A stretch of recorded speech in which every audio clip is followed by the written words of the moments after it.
কথা বলি আমার সিরিয়াল নেতৃত্বকে, আমাদের ভোলা বিএনপি কেন যেন দুর্বলতা আমার মনে হচ্ছে। এই দুর্বলতা কাটাতে হবে।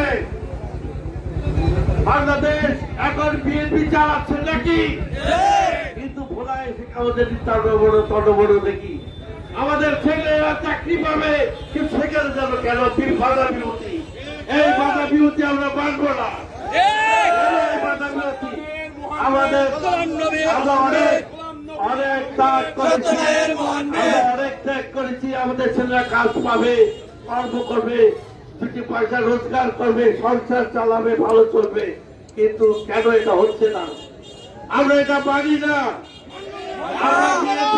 কেন আমাদের এই কষ্ট করে যেসব ছেলেরা কাজ করেছে, রাজঘাটে ভরেছে, নিখোঁজ হয়েছে, কিডন্যাপ হয়েছে, ধান খেতে শুয়েছে, নদী পার দিয়েছে, তারা কেন চাকরি পাবে না?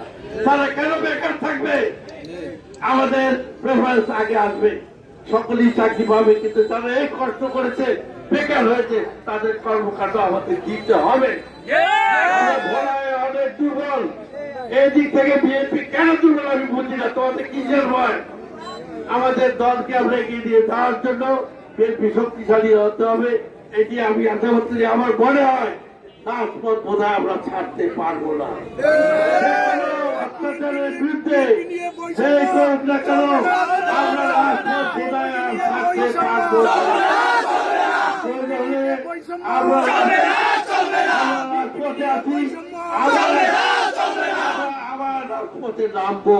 আমাদের অভিষ্ট লক্ষ্যে যদি আমরা পৌঁছতে না পারি, রাজপথ আমরা ছাড়তে পারবো না।